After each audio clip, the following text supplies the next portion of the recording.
अध्याय 6। कुछ महत्वपूर्ण बातें। इस समय मैं उन गिनती के पुराने सत्संगियों में से हूं जिन्हें हुजूर स्वामी जी महाराज द्वारा नामदान लिए हुए कुछ व्यक्तियों से मिलने का अवसर प्राप्त हुआ है। इसलिए कुछ ऐसी महत्वपूर्ण बातों पर प्रकाश डालना आवश्यक समझता हूं जो किसी ऐतिहासिक महत्व की हो सकती हैं। राधा स्वामी नाम। सबसे पहली बात तो राधा स्वामी नाम के बारे में है। मतभेद इन बातों पर है कि नंबर 1, स्वामी जी महाराज 5 नाम का उपदेश दिया करते थे या राधा स्वामी नाम का, और नंबर 2, राधा स्वामी नाम धुनात्मक है या वर्णात्मक। राधा स्वामी नाम राय बहादुर सालीग्राम साहब के जरिए प्रचलित हुआ है, जैसा कि स्वामी जी महाराज के अंतिम वचनों में वचन नंबर 14 में स्पष्ट प्रकट होता है।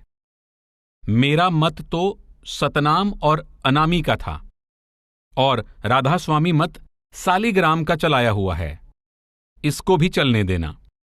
स्वामी जी महाराज द्वारा नामदान दिए हुए जितने भी महात्माओं से मिलने का मुझे सौभाग्य प्राप्त हुआ है, उन सभी ने पूछे जाने पर इस बात की पुष्टि की कि स्वामी जी महाराज ने उन्हें 5 नाम का उपदेश दिया था और अंत तक 5 नाम का ही उपदेश देते रहे। जिन महात्माओं से मैंने इस विषय में पूछताछ की, उनका विवरण यहां दिया जाता है। बाबा गरीब दास जी, वह स्वामी जी महाराज के श्रेष्ठ शिष्यों में से थे। वह बहुत समय तक दिल्ली में सत्संग करके व नामदान देकर जीवों का उपकार करते रहे। वह उच्च कोटि के महात्मा थे। वह स्पष्ट फरमाया करते थे कि सतगुरु से 5 नाम का भेद प्राप्त किए बिना कोई जीव धुरधाम नहीं पहुंच सकता। स्वामी जी महाराज ने उन्हें 5 नाम का उपदेश दिया था। बाबा गरीबदास जी के बाद उनकी गद्दी पर महात्मा राम बिहारी लाल जी बैठे। उनको भी बाबा गरीबदास जी ने 5 नाम का उपदेश दिया था और वहां यही उपदेश अब भी जारी है। बीबी सेवादासी जी, वह स्वामी जी महाराज और माता राधा जी की सेविका थीं। अंतिम समय तक पन्नी गली आगरा में स्वामी जी महाराज के मकान में रहती रहीं। वह प्रेम की मूरत और भक्ति का आदर्श थीं। स्वामी जी महाराज का जिक्र आते ही आपकी आंखों से प्रेम के आंसू बहने लगते।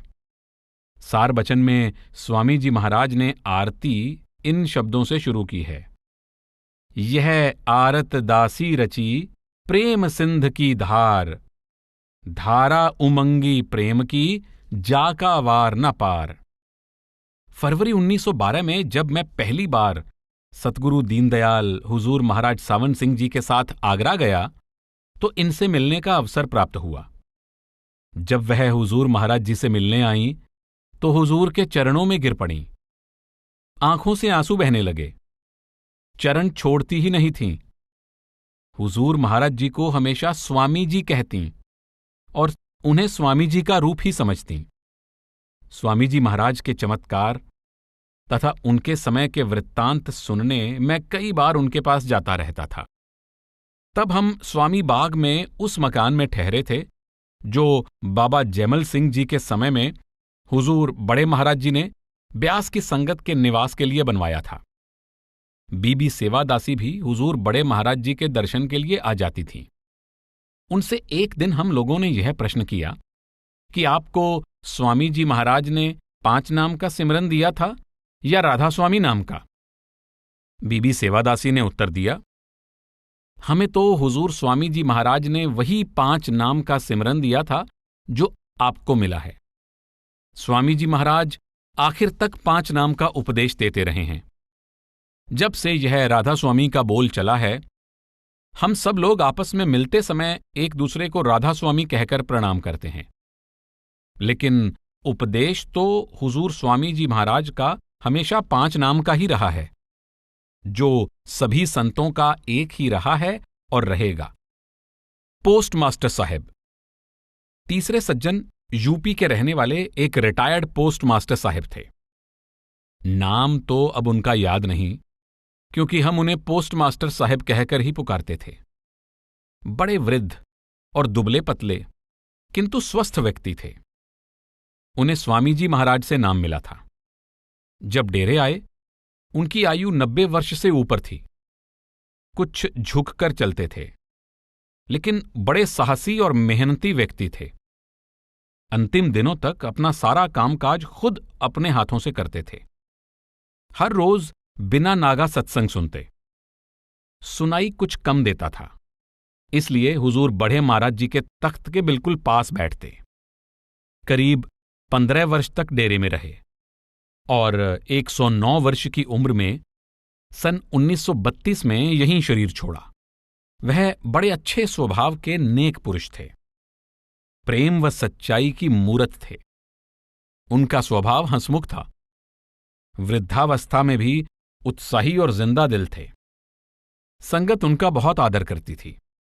वह अपना ज्यादा समय भजन सिमरन में बिताते थे। डॉक्टर जॉनसन भी उनसे मिलते रहते थे। ध्यान दें कि डॉक्टर जॉनसन ने अपनी पुस्तक मेरा सतगुरु के पत्र नंबर 2 में इनका उल्लेख किया है। एक बार मैंने पोस्टमास्टर साहब से पूछा कि वह इतनी दूर चलकर डेरे में क्यों आए। आपने हुजूर बड़े महाराज जी की कोठी की ओर इशारा करके जवाब दिया कि उस लाने वाले से पूछो। मेरे आग्रह करने पर उन्होंने यह वृत्तांत सुनाया। एक दिन मैं भजन से उठा तो बहुत रोना आया। उस वक्त की याद आ गई जब स्वामी जी महाराज सामने बैठकर सत्संग फरमाते थे, अपने हाथों से प्रसाद देते थे, मेहर का हाथ सिर पर रखते थे, प्रेम और दया मेहर सहित बात करते और दुनियावी व रूहानी हर तरह की अर्ज सुनते थे। उनकी याद में हृदय में कुछ ऐसी तड़प पैदा हुई कि आंसू थमते ही नहीं थे। दिल से ठंडी आह निकल रही थी कि हाय, अगर एक बार वह मोहिनी मूरत फिर प्रत्यक्ष आकर दर्शन दे दे तो चरणों में तन मन न्यौछावर कर दूं। ठीक याद नहीं कि रोते रोते मैं सो गया था या जाग रहा था, परंतु क्या देखता हूं कि स्वामी जी महाराज प्रत्यक्ष सामने खड़े हैं। उन्होंने फरमाया, क्यों घबराता है, मैं कहीं तुझसे दूर हूं? अगर इतना प्यार और विरह है तो ब्यास चला जा। मैंने अपना बोरिया बिस्तर बांधा और ब्यास के लिए चल पड़ा। जब डेरे में पहुंचा तो सत्संग शुरू हो रहा था। क्या देखता हूं कि हुजूर स्वामी जी महाराज तख्त पर बैठे सत्संग फरमा रहे हैं। वही तेजस्वी आंखें, वही हंसता हुआ चेहरा, वही रसीली आवाज और सिर पर तिल्लेदार टोपी। मुझे देखकर फरमाया, तुम आ गए, बहुत अच्छा किया। वही प्रेमपूर्ण आवाज सुनकर मेरा हृदय फूला ना समाया। आंखों में आंसू आ गए। चित्त प्रेम से गदगद हो गया। मैंने जाकर अपना शीस चरणों पर रख दिया और स्वामी जी महाराज ने हमेशा की तरह अपने हाथ मेरे सिर पर रख दिए। जब मैंने सिर उठाया तो देखा कि हुजूर महाराज बाबा सावन सिंह जी बैठे हैं। तब समझ में आया कि किस तरह स्वामी जी महाराज ही इस रूप में काम कर रहे हैं। हैरान था कि हम क्या समझते थे और क्या पाया। तब से यही हूं। अब जाना भी कहां था। स्वामी जी महाराज के बाद उस दिन जब हुजूर महाराज बाबा सावन सिंह जी का सत्संग सुना तो स्वामी जी महाराज के सत्संग का नजारा सामने आ गया। पोस्टमास्टर साहब ने यह भी बताया कि स्वामी जी महाराज आमतौर पर श्री गुरु ग्रंथ साहब में से सत्संग किया करते थे। अपनी वाणी रचने के बाद भी उन्होंने यही क्रम जारी रखा। उन्होंने बताया कि स्वामी जी महाराज के दादा साहिब के समय का लिखा एक श्री गुरु ग्रंथ साहब उनके घर में था। स्वामी जी महाराज उसमें से श्री गुरु ग्रंथ साहब के शब्दों की बड़ी स्पष्ट व्याख्या करते थे। पोस्टमास्टर साहब से जब मैंने राधा स्वामी नाम के विषय में पूछा तो उन्होंने बड़ी गंभीरता से उत्तर दिया, हुजूर स्वामी जी महाराज तो आखिर तक 5 नाम का उपदेश देते रहे। परमधाम सिधारने से कुछ समय पहले मेरी पत्नी को नाम दिया था। उस वक्त भी 5 नाम का ही सिमरन दिया था। जब मैंने उनसे राधा स्वामी नाम के धुनात्मक होने के बारे में पूछा तो वह तनिक हंस पड़े। फिर बोले, इस पर तो मतभेद का सवाल ही नहीं उठता। स्वामी जी महाराज ने खुद फरमाया है, लिखन और पढ़न में आया, उसे वर्णात्मक गाया। फिर इस विषय में गलतफहमी क्यों होनी चाहिए? राधा स्वामी नाम राय बहादुर सालीग्राम जी ने प्रचलित किया था। स्वामी जी महाराज ने उसे मत के नाम के तौर पर तो मंजूर कर लिया, लेकिन उन्होंने उपदेश हमेशा 5 नाम का ही दिया। पोस्टमास्टर साहब ने सेठ प्रताप सिंह जी यानी चाचा जी महाराज द्वारा लिखित जीवन चरित्र स्वामी जी महाराज का भी हवाला दिया, जिसमें स्पष्ट लिखा है कि स्वामी जी महाराज हमेशा 5 नाम का उपदेश दिया करते थे। राय बहादुर सेठ सुदर्शन सिंह जी साहब, वह हुजूर स्वामी जी महाराज के भतीजे और चाचा जी महाराज सेठ प्रताप सिंह जी के सुपुत्र थे।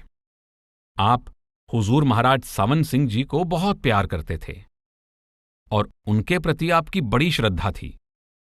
वह कई बार हुजूर के दर्शन करने अपनी धर्म पत्नी सहित डेरे तशरीफ लाते रहे।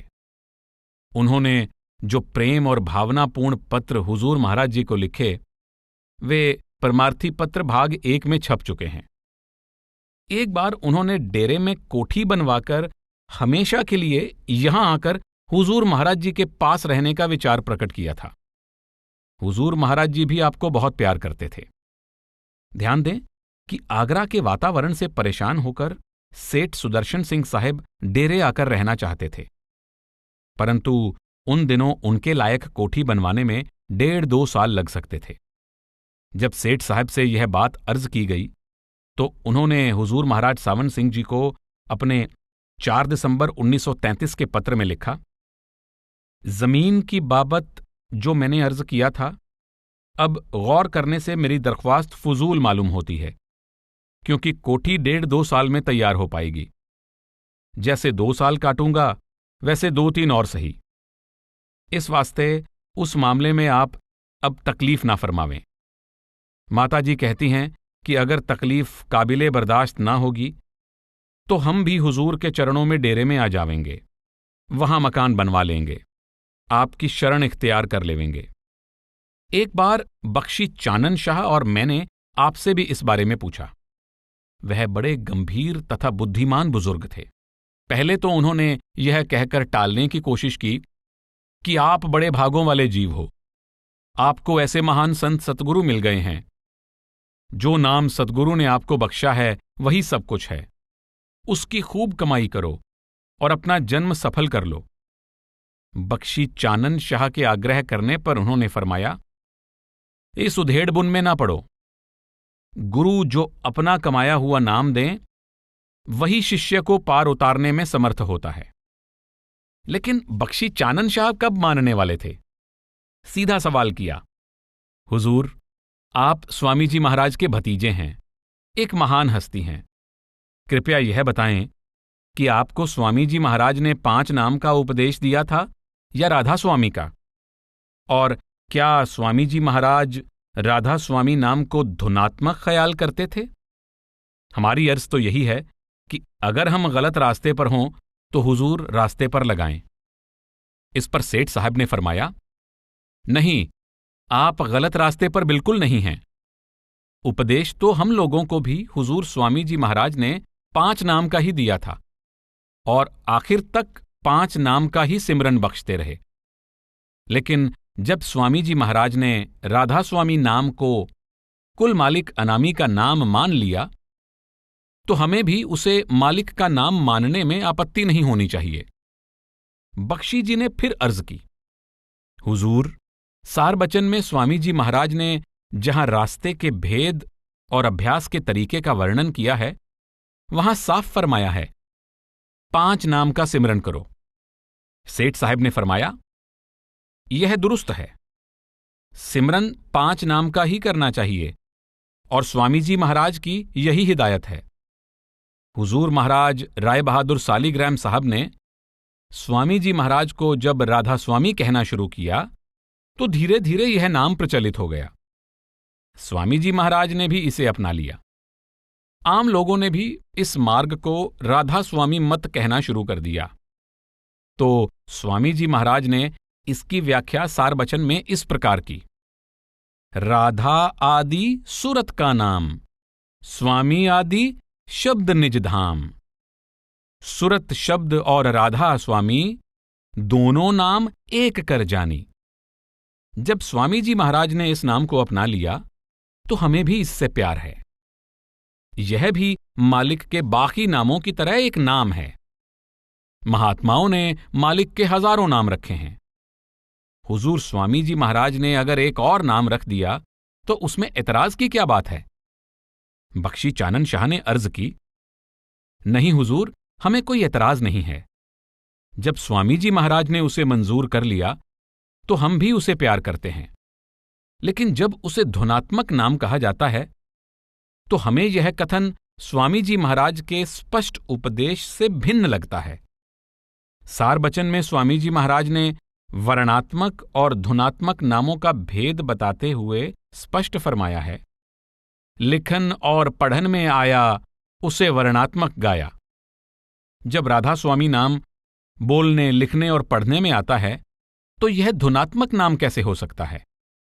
इसलिए अंतर में नाम की धुन अथवा शब्द को सही माने में धुनात्मक नाम कहा जा सकता है।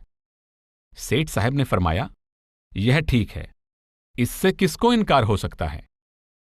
बख्शी जी ने फिर स्वामी जी महाराज के आखिरी बचनों के बचन नंबर 14 की ओर ध्यान दिलाकर पूछा कि स्वामी जी महाराज का इस बात से क्या मतलब था कि मेरा मत तो सतनाम और अनामी का था और राधा स्वामी मत सालिग्राम का चलाया हुआ है, इसको भी चलने देना। इस पर सेठ साहब हंस पड़े और फरमाया, अरे भाई, बाल की खाल उतारने से क्या फायदा? इसका मतलब साफ है जो तुम खूब समझते हो। अपने सतगुरु को कुल मालिक समझो और अपना भजन किए जाओ। राय साहब लाला हर नारायण जी भी वार्तालाप के दौरान आ गए थे। उन्होंने पूछा, हुजूर, स्वामी जी महाराज के आखिरी बचनों में आपका जिक्र भी आता है कि आपने पूछा था कि अगर कुछ पूछना हो तो किससे पूछें, और स्वामी जी महाराज ने फरमाया था कि जिस किसी को पूछना होवे वह सालिग्राम से पूछे।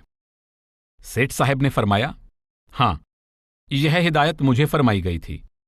मैंने स्वामी जी महाराज से पूछा था कि अगर कुछ पूछना हो तो किससे पूछूं, क्योंकि मैं उस वक्त राय बहादुर सालिग्राम साहिब के मातहत काम करता था। स्वामी जी महाराज ने फरमाया कि जो कुछ पूछना हो उनसे पूछ लिया करो। यह हिदायत मेरे लिए थी। बीबी रुक्को व बीबी रली। बीबी रुक्को के बारे में पहले विस्तार सहित कहा जा चुका है। वह बहुत समय तक पन्नी गली आगरा में माता राधा जी की सेवा में रहकर भजन सिमरन करती थीं। बीबी रली ने चाचा जी महाराज से नाम लिया था। उनको बाबा जैमल सिंह जी महाराज से लेकर आज तक 4 पातशाहियों की सेवा का गौरव प्राप्त हुआ है। बीबी रुक्को बतलाती थीं कि उन्हें 5 नाम का उपदेश दिया गया है। बीबी रली भी यही कहती हैं। स्वामी बाग आगरा तथा अन्य गद्दियां। हुजूर स्वामी जी महाराज के धुरधाम सिधारने के बाद भी डेरे के संत सतगुरु बाबा जैमल सिंह जी महाराज का आगरा के प्रति काफी भाव था।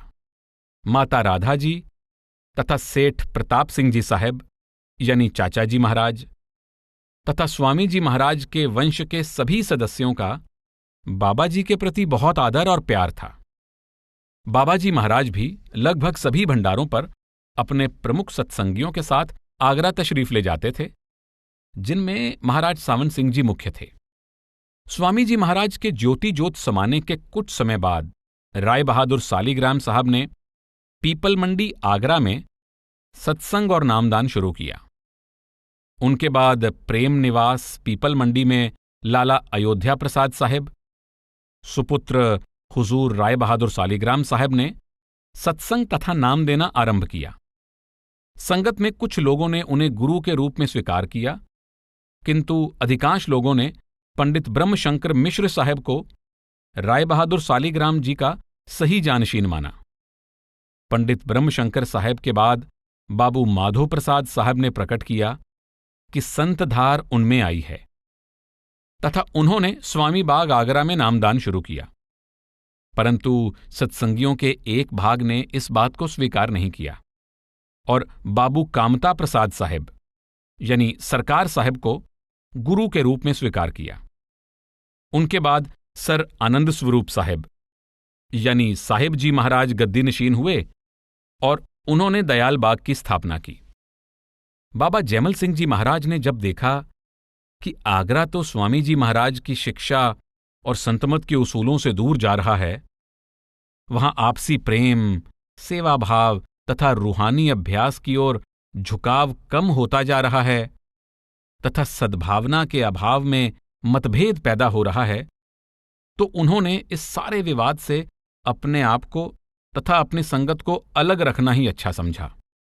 आगरा की परिस्थिति का अनुमान चाचा जी महाराज द्वारा बाबा जैमल सिंह जी महाराज को लिखे तारीख 19 जून 1903 के पत्र से लगाया जा सकता है।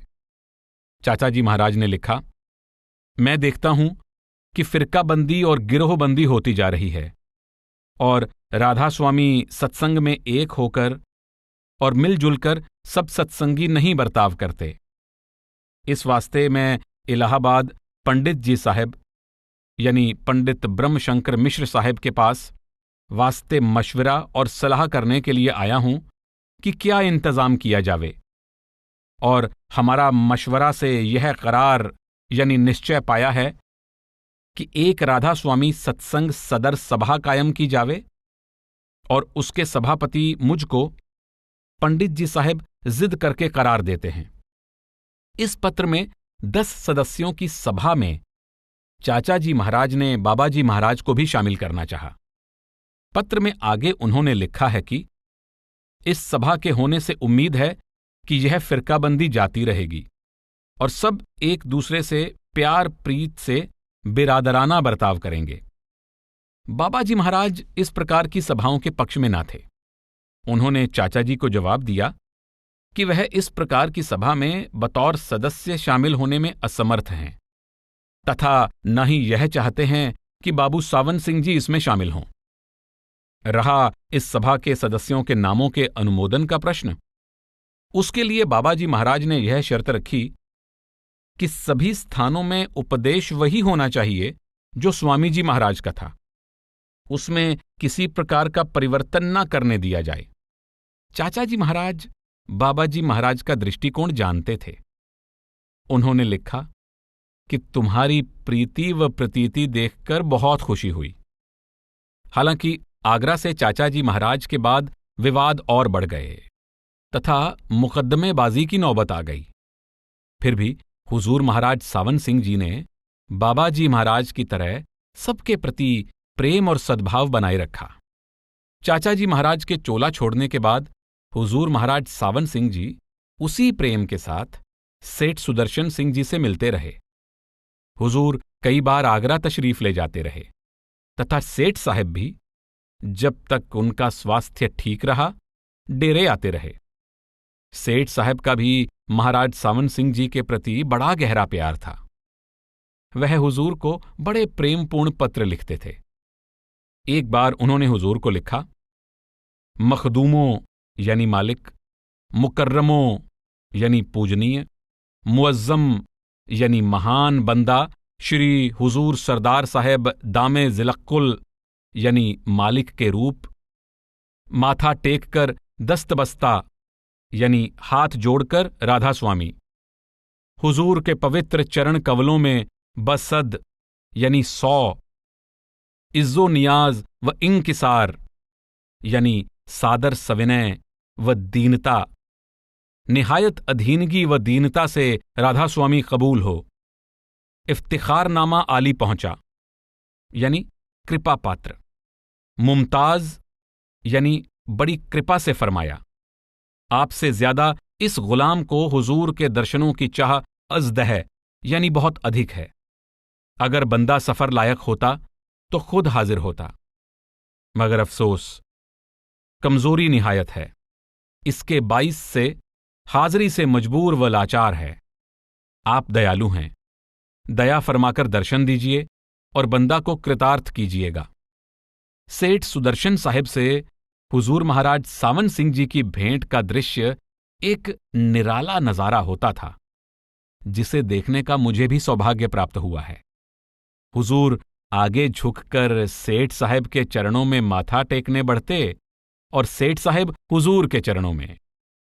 दोनों एक दूसरे को झुकने से रोकते और खुद चरण छूने की कोशिश करते और अंत में हार कर दोनों बड़े प्रेम से गले मिलते। सेठ साहब की आंखों में जल भर आता और वह बड़ी देर तक हुजूर को गले लगाए रखते। उस समय संपूर्ण वातावरण प्रेम से परिपूर्ण हो जाता। पास खड़ी संगत के हृदय भर आते और आंखों से प्रेम के आंसू बहने लगते। हुजूर का मुखमंडल अपने अनुपम रूहानी तेज में जगमगाने लगता और सेठ साहब का उज्ज्वल मुखड़ा आनंद से खिल उठता था। एक बार दयालबाग आगरा के सतगुरु साहिब जी महाराज सर आनंद स्वरूप साहब ने दयालबाग में किसी उत्सव के समय हुजूर महाराज सावन सिंह जी से दयालबाग पधारने का अनुरोध किया। हुजूर ने अपनी स्वीकृति दे दी। हमेशा की तरह हुजूर बड़े महाराज जी स्वामी बाग में ठहरे। हुजूर के साथ डेरे के कुछ सत्संगी भी गए थे और मुझे भी साथ जाने का सौभाग्य प्राप्त हुआ था। जब हुजूर वहां सेठ सुदर्शन सिंह साहब से मिलने गए, हम लोग भी साथ थे। सेठ साहब ने महाराज सावन सिंह जी से कहा, आपको दयालबाग जाने की मंजूरी नहीं देनी चाहिए थी। मुझे बुलाया था, लेकिन मैंने भी इनकार कर दिया।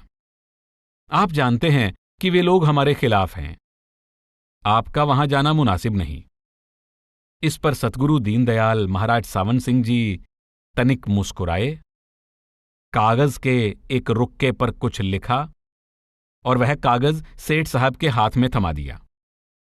सेठ साहब ने उसे पढ़ा, पढ़कर अपने मस्तक से छुआया और फिर दोनों हाथों से उसे अपने हृदय से लगा लिया। उनकी आंखों से आंसू बहने लगे तथा गला रुंध गया। कुछ देर मौन रहकर आपने हुजूर महाराज जी से कहा, आपका वचन सत्य है, मेरी बड़ी भूल थी। मैं भी आपके साथ चलता, लेकिन मैं इनकार कर चुका हूं। हुजूर ने फरमाया, आप जरूर चलिए, वे लोग आपको खुशी से ले चलेंगे। अगर वे आपको नहीं ले चलते तो मैं भी नहीं जाऊंगा। दूसरे दिन सुबह खुद साहिब जी महाराज यानी सर आनंद स्वरूप साहब कार लेकर हुजूर महाराज सावन सिंह जी को लेने आए। हुजूर ने कहा, पहले सेठ साहब मोटर में बैठेंगे। इस पर साहिब जी महाराज ने सेठ साहब से राधा स्वामी किया, उनसे चलने का अनुरोध किया और बड़े प्रेम के साथ उन्हें कार में बिठाया। फिर हुजूर महाराज जी तथा साहिब जी महाराज बैठे। दयालबाग में साहिब जी महाराज ने अपनी संगत को हुजूर महाराज सावन सिंह जी का परिचय दिया तथा स्वागत में 2 शब्द फरमाए। उनके उत्तर में हुजूर महाराज जी ने करीब आधे घंटे का भाषण दिया, जो एक तरह से सत्संग ही था। बाद में हम लोगों ने जानना चाहा कि हुजूर ने सेठ साहब को उस कागज में क्या लिखा था, लेकिन हुजूर ने उत्तर दिया कि यह हुजूर तथा सेठ साहब के बीच की बात थी। उसके बाद हुजूर बड़े महाराज जी के निमंत्रण पर साहिब जी महाराज अपनी संगत के साथ डेरे तशरीफ लाए। हुजूर ने उनको बड़े प्रेम के साथ डेरे में ठहराया। उन्होंने हुजूर के आग्रह पर सत्संग में कुछ शब्द भी फरमाए। डेरे में उनका तथा उनकी संगत का जो प्रेमपूर्ण स्वागत किया गया, उन्होंने उसके लिए आभार प्रदर्शित किया। दयालबाग के सत्संगी यहां के सत्संग की व्यवस्था, संगत की प्रेमपूर्ण सेवा, लंगर आदि के इंतजाम को देखकर बहुत प्रभावित हुए। बड़े महाराज जी का सभी के प्रति प्रेम और सद्भावनापूर्ण व्यवहार था। बाबू माधो प्रसाद साहब सतगुरु स्वामी बाग आगरा से भी महाराज जी आगरा में मिलते रहते थे। एक बार बाबू माधो प्रसाद साहब अमृतसर तशरीफ लाए थे। बड़े महाराज जी को इसकी सूचना मिली तो राय साहब हर नारायण जी को साथ लेकर हुजूर खुद अमृतसर तशरीफ ले गए और उन्हें बड़े आदर व प्रेम के साथ शाम को सत्संग से पहले डेरे लाए। सत्संग में हुजूर ने बाबू माधो प्रसाद साहब को अपने पास दाहिने हाथ पर बिठाया तथा आपका व आपके साथ के लोगों का सत्कार किया। जानशीन नियुक्त करने का तरीका। डेरा बाबा जैमल सिंह ब्यास में जानशीन यानी उत्तराधिकारी नियुक्त करने का तरीका वही है जो हमेशा से संतमत में चलता आया है, अर्थात सतगुरु अपना चोला छोड़ने से पहले अपने जीवन काल में ही लिखकर या जबानी उस व्यक्ति को नियुक्त कर देते हैं जिससे वह अपने बाद सत्संग की सेवा और जीवों को चिताने का काम करवाना चाहते हैं। उनकी नियुक्ति में किसी को एतराज, हस्तक्षेप अथवा प्रश्न करने का अधिकार नहीं होता। गुरु स्वयं सतपुरुष या मालिक रूप हैं। वह जिसे चाहे अपनी जगह कार्य करने के लिए नियुक्त कर सकता है। संगत हमेशा गुरु के सच्चे हुक्म की सच्चे दिल से तामील करती है। जो गुरु के हुक्म के विरुद्ध चले वह गुरु का सेवक और सत्संगी नहीं। स्वामी जी महाराज के हुक्म से बाबा जैमल सिंह जी जीवों को नामदान देने लगे। बाबा जी महाराज अपने बाद इस कार्य को करने के लिए हुजूर महाराज सावन सिंह जी को नामजद कर गए। हुजूर महाराज जी लिखित वसीयत के द्वारा सरदार बहादुर महाराज जगत सिंह जी को अपनी जगह नियुक्त कर गए। इसी प्रकार सरदार बहादुर जी महाराज वसीयत द्वारा हुजूर महाराज चरण सिंह जी को संत सतगुरु नियुक्त कर गए थे, और इसी प्रकार हुजूर महाराज चरण सिंह जी लिखित वसीयत द्वारा बाबा गुरिंदर सिंह जी को संत सतगुरु नियुक्त कर गए। हुजूर महाराज सावन सिंह जी अक्सर जब आगरा वगैरह के सत्संग की गद्दियों में जानशीन के बारे में विवाद और झगड़े होते देखते तो फरमाया करते थे कि उचित तो यही है कि सतगुरु चोला छोड़ने से पहले स्पष्ट रूप से अपने जानशीन को नामजद कर जाएं, ताकि बाद में विवाद की कोई संभावना ही ना रहे। इसी बारे में हुजूर महाराज सावन सिंह जी यह भी फरमाया करते थे कि वह ऐसे विवाद या झगड़े की कोई गुंजाइश नहीं छोड़ेंगे। इसलिए हुजूर ने चोला छोड़ने से 10-12 दिन पहले एक लिखित वसीयत के द्वारा सरदार बहादुर जगत सिंह को अपना जानशीन नियुक्त कर दिया था। अपनी इच्छा प्रकट करने का इससे ज्यादा स्पष्ट व अच्छा तरीका आज के जमाने में और क्या हो सकता था। सेवा तथा भेंट, नकद राशि, बर्तन, कपड़े, जमीन, मकान, बाग, मशीन आदि जो भी वस्तु सतगुरु को भेंट की जाती है, उस सब का वह एकमात्र स्वामी होता है। वह ऐसी वस्तुओं का जैसा चाहे उपयोग कर सकता है। वह चाहे तो उनका खुद उपयोग कर सकता है और चाहे जिसको दे सकता है। सत्संगी, भेंट देने वाले, सतगुरु की संतान और संबंधी या फिर किसी भी व्यक्ति को गुरु के द्वारा इस संपत्ति और राशि के उपयोग पर कोई आपत्ति उठाने का अधिकार नहीं हो सकता। लेकिन हमारे डेरे के सभी गुरु साहिबान का शुरू से ही यह उसूल रहा है कि भेंट अथवा सेवा में आई हुई किसी भी वस्तु का वह अपने या अपने परिवार के लिए उपयोग नहीं करते हैं। ऐसी सभी वस्तुओं की वह संगत की अमानत के रूप में देखभाल करते हैं तथा उसका उपयोग संगत के आराम और लाभ के लिए करते हैं। इस प्रसंग में मैं सतगुरु दीनदयाल महाराज सावन सिंह जी की 26 अप्रैल 1942 की वसीहत के कुछ अंश कहता हूं जो इस बात को स्पष्ट करते हैं। शब्द स्नेही सचखंड अनामी के वासी संतों की यह रीति अनादिकाल से चली आई है कि उनके शिष्य अर्थात उनके चिताए हुए सत्संगी उन्हें कुल मालिक का रूप समझते हैं, और इसलिए संपूर्ण सत्संग संपत्ति जो उनके नाम में या उनके स्वामित्व में होती है, जिसके संबंध में उनको उसके देने का पूरा अधिकार होता है तथा किसी को भी उनके पूर्ण और व्यापक अधिकारों में हस्तक्षेप करने का अधिकार नहीं होता। किंतु ऐसे संत स्वामी होते हुए भी इस संपत्ति अथवा इससे प्राप्त आमदनी का अपने निजी या व्यक्तिगत कार्य के लिए उपयोग नहीं करते, बल्कि अपने सत्संगियों के आध्यात्मिक उद्धार व लाभ के लिए इस संपत्ति का व इससे प्राप्त आमदनी का प्रयोग करते हैं। मेरे सतगुरु बाबा जैमल सिंह जी महाराज, जिनकी डेरा बाबा जैमल सिंह यादगार है, उन्हीं पूर्ण संतों में से हैं। और उनकी लाइन अब तक चल रही है और आगे भी सिलसिलेवार चलेगी। चुनांचे मेरा भी यही तरीका चला आया है कि मैं अपना और अपनी संतान का निर्वाह निजी आमदनी, पेंशन और अपनी कृषि भूमि तथा दूसरी व्यक्तिगत संपत्ति की आमदनी से करता आया हूं। जो पारमार्थिक संपत्ति मेरे स्वामित्व में है, उसकी या उससे हुई आमदनी को मेरे निजी, व्यक्तिगत या संतान के खर्च के लिए कभी प्रयोग में नहीं लाया गया है। इस महान परंपरा को डेरे के सभी गुरु साहिबान ने बड़ी दृढ़ता से निभाया है। आज डेरे में लंगर हर वक्त चालू है। अस्पताल, लाइब्रेरी आदि खुले हुए हैं। बिजली की रोशनी व पंखे, पानी के पंप व टंकियां, पक्की सड़कें, शेड, गेस्ट हाउस, मकान, लॉन, बगीचे व पेड़ आदि लगवा दिए गए हैं। सतगुरु हमेशा अपनी हक हलाल की कमाई पर गुजारा करते हैं। संत सतगुरु हुजूर महाराज चरण सिंह जी ने तो गद्दी नशीनी के कुछ ही वर्ष बाद एक पंजीकृत सोसाइटी बनाकर कुल रुपए पैसे, जमीन जायदाद को तथा उनके प्रबंध को इसके हवाले कर दिया है। अब भेंट अथवा सेवा में जो भी नकद राशि और वस्तुएं आती हैं, सब इस सोसाइटी के हिसाब में जाती हैं। हुजूर इसमें से कभी एक पैसा भी अपने निजी कार्य में खर्च नहीं करते हैं। आप अपना गुजारा अपनी कृषि भूमि की आमदनी से करते हैं।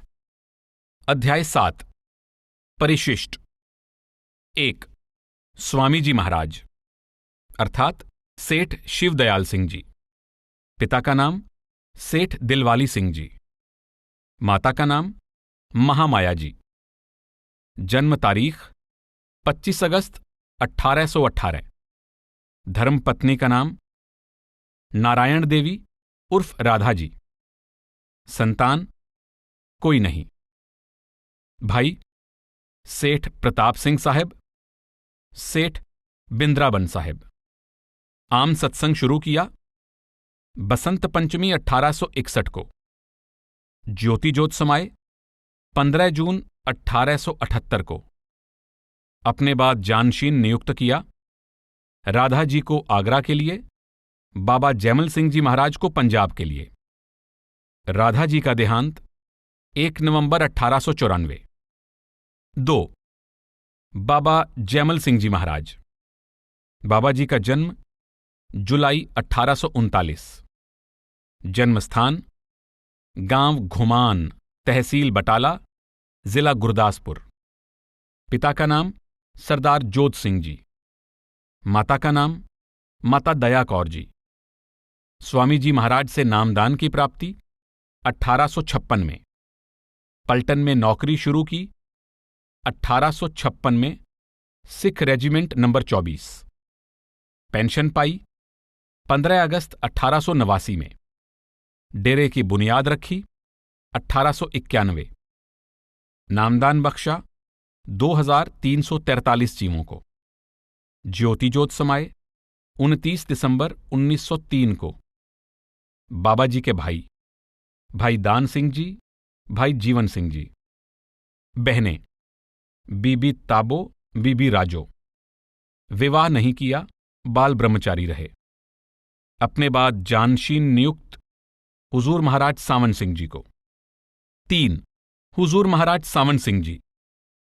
हुजूर महाराज जी का जन्म 20 जुलाई 1858।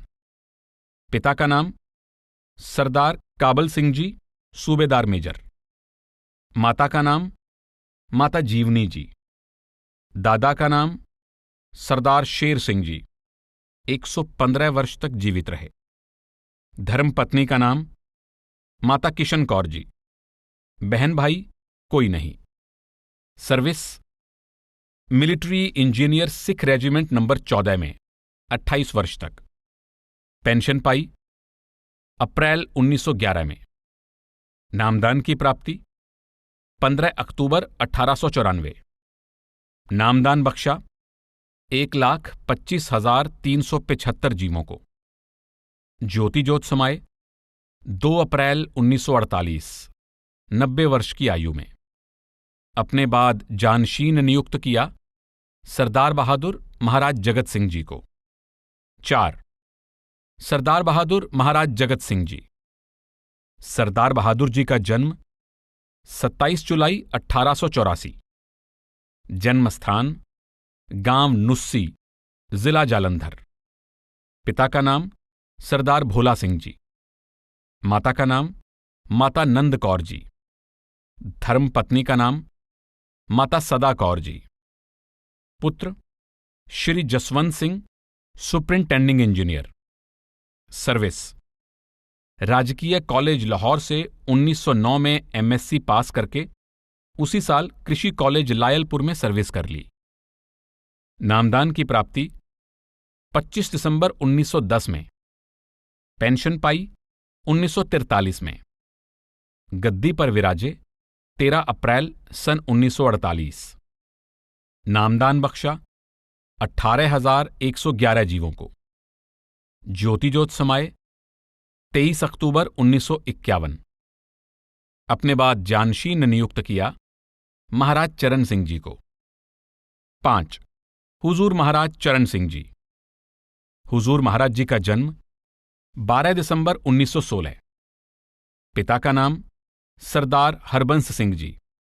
सुपुत्र हुजूर महाराज सावन सिंह जी। माता का नाम माता श्याम कौर जी।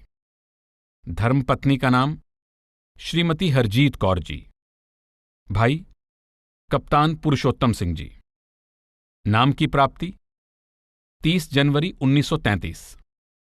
गद्दी पर विराजने की तारीख 4 नवंबर 1951। नामदान बख्शा 12,92,699।